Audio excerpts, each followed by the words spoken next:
you bring it out. You know, you mentioned the Black Cat. We did a screening in LA, and you brought like the Lugosi and Karloff model. I brought the actual outfit that Boris Karloff wore in the Black Cat. I brought it on full size. I love that. The black with the silver. Oh my God. Yeah. I mean, that whole movie, the art direction, that whole movie is just spectacular, and it's such a sick, demented, fucked up movie for when it came out in 1934. I mean, that plot, that story is just as relevant today, and just as shocking today as it was back then. For sure, definitely. If you haven't seen the Black Cat, in fact, you have a picture of the figures with the wardrobe here, don't you? Yes, Yeah. The Boris Karloff figure is wearing the outfit from Black Cat, and the Bela Lugosi figure is wearing the suit and jacket that Bela Lugosi actually wore in the movie White Zombie from 1932. I think it was. Is it 32 or 33 somewhere around there? And when I say White Zombie, I mean the movie, not the band.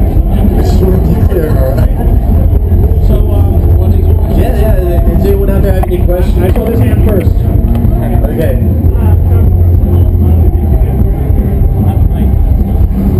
Thank you. First of all, thank you very much for again remembering me. And I also saw that you put me in your Crypt videos for all of Crypt. Thank you very much. I love you very much. But you already know that stuff. So this year I got a gift for you, personal gift. I didn't have to. I made this. That's awesome, man. Wow.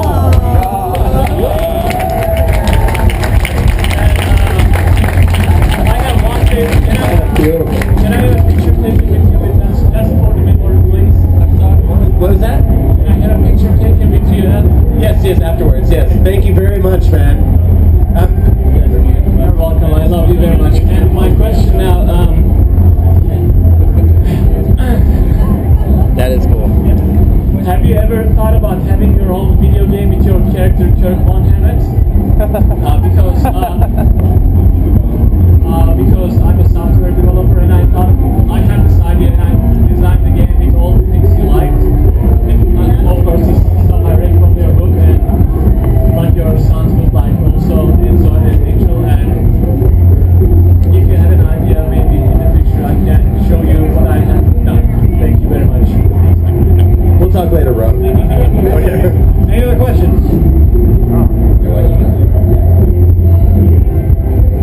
This is for Kirk and the rest of the panel, certainly. What's your opinion on this, the recent trend in movies right now where they take some kind of horror and inject it into something like Twilight, where they take, vampires into a romance, or, comedy like Scream, where they take monsters and inject it into that. Do you think ultimately that's good for the industry, for the genre, or do you think it kind of cheapens it a little bit, diminishes it a little bit? Well, I mean, that's been going on for a long time. I mean, the very earliest example of comedy being interjected into a horror film, I would say, would be Bride of Frankenstein. James Whale made Bride of Frankenstein as a comedy, and if you don't know that, you see a serious movie. But if you do know that, you can recognize all the comedic elements in Bride of Frankenstein. I mean, it really is a funny movie if you know the movie well. And there was also the Abbott and Costello movies, Abbott and Costello Meet Frankenstein and Mr. Hyde and whatnot. I think it's fine. It adds a little bit more spice to the genre, a little bit more variation. It mixes it up a little bit. I'm not really that much of a fan of Twilight. It's just not my cup of tea. But I do love True Blood. And those scary movies, Scream and whatnot, they're fine. I don't really spend a lot of time watching those type of movies, but I appreciate them for what they are, for sure. And I think, it's just like, a good analogy is, you have all these different subgenres of metal, thrash metal, funk metal, whatever, rap metal, whatever, and I don't really listen to a lot of that type of metal, but I think it's good for the genre. And so I think those movies are good for the genre as well.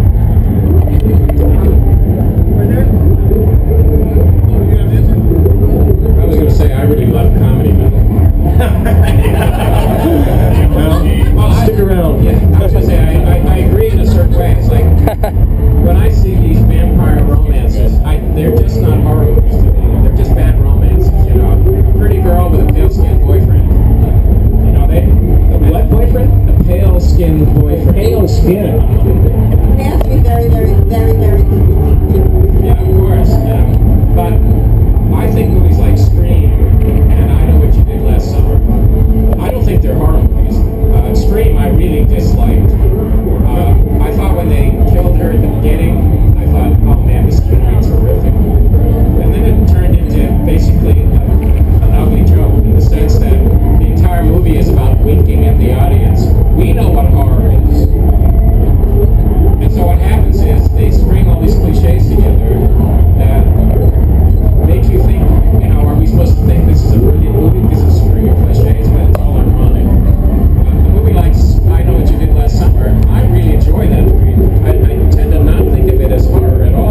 because I grew up in watching all the old classic stuff and stuff that came out in the 40s, 50s, and 60s and 70s. You know, films like Halloween and Texas Chainsaw, those were, for me, the pioneer movies of movies now, like Hostel. And for me, you know, for me to really enjoy a horror movie, it has to have some sort of fantasy element to it. You know, whether it's you know, demonic or just like, you know, a big creature or something, or you know, something paranormal or an occult.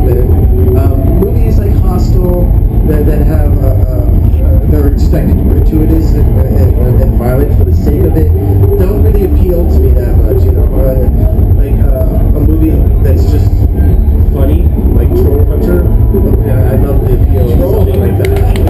Yeah, you know, and I love the stop motion because Ray Harryhausen, may he rest in peace, I'm a big fan of. And when I saw the Trolls, it totally reminded me of Ray Harryhausen, so I fell in love with that movie. It's not that new anymore, really, when I think about it either.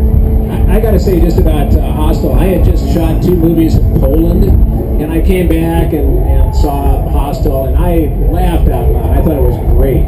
I loved it because, you know, you definitely see, like, it's so bizarre because having been in Poland, you know, behind the Iron Curtain, you know, like, no longer the Iron Curtain, but there were a lot of places and people that really were, you know, that were in that movie.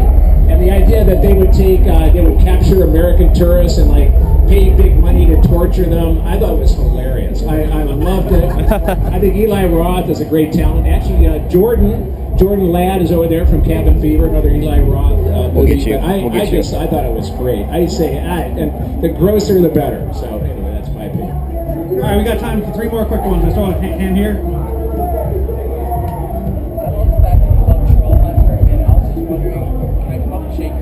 He loves the fact that he loves the fact that you love Troll Hunter and wants to shake your hand. Okay, well, later on. Okay, question. Yep. Tell us about Too Much Horror Business 2. Can we expect something? Yes. Too Much Horror Business 2 is definitely something that I'm going to embark on when I get more time. I have other things in my life I have to think about first, like my day job, making a new album.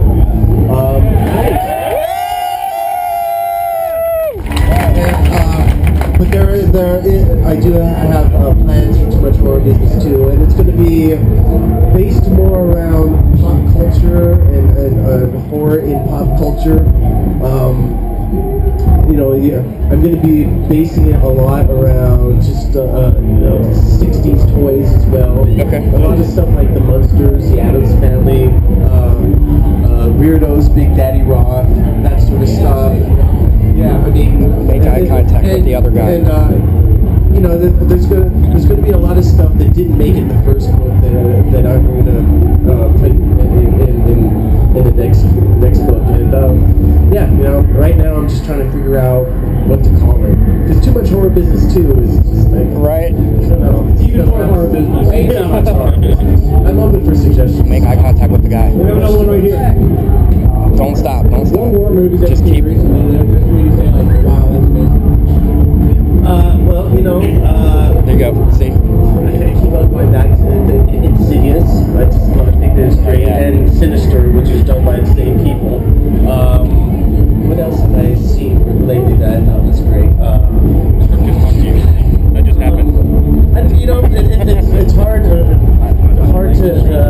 pull out a recent film, but I really think that the time right I don't now care. is really great for horror movies in general. There's so many great movies being made all the time. You have great stuff on television like Walking Dead and True Blood, American Horror Story. I mean, Sons of Anarchy, Vikings, that's Game horror. of Thrones. Vikings. Oh my God. There's a lot of great stuff available out there, more so than I think any other period of time. And you know, I just think it's great for the genre, and you know, I hope the tide keeps on rolling, and then you know, Walking Dead, you know, highest rated TV show. I mean, it really is a sign of the times that, you know, there's so much great new horror being produced. It's really a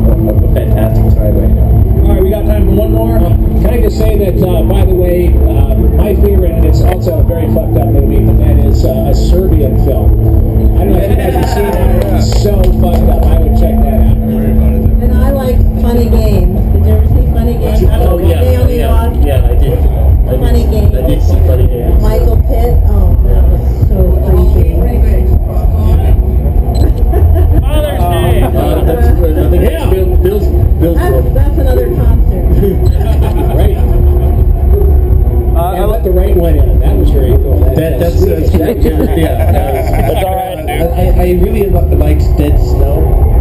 Dead Snow. Yeah, because I just think that Nazi zombies are the ultimate. I mean, if there's going to be a zombie and he's a Nazi, then Shockwave. there you go. Shockwaves, yeah, the original Nazi zombie movie. Yeah. I like the setup of the crypt and everything. Have you ever thought about doing this as a permanent standing one? A permanent stand. Well, there's been talk about maybe taking all this out in a roadshow kind of fashion. We just have to figure out how to do it. A standing crypt would be fun, but I just don't know if there's enough of an audience in whatever place it's going to be standing to support that. But I do like the idea of taking this out. Universal Studios. Yeah, that would be nice. That would be nice. Or you could use Liberace's old museum in Vegas. There you go. That's a horror story in itself. Behind the Phantom's candelabra. Behind the candelabra. Yeah, the candelabra works for me. Well, I want to thank you guys. Of course, the guests will be signing over here. Thank you. You can, if you don't already have it, you can pick up Kirk's book. If you don't already have it, what's the matter with you? And of course, make sure just check out the guests. Check out Mad Monster magazine. No, I'm wearing the shirt. Oh yeah, Mad Monster shirt. Yeah, that shirt over there for you. It's a great shirt. And I would like to thank you, Evan. Thank you, Bill, PJ, Gunner. It's been fantastic, and I hope you guys enjoy the rest of the day and tomorrow too, as well as all you guys.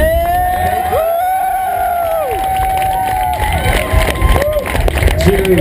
Yeah.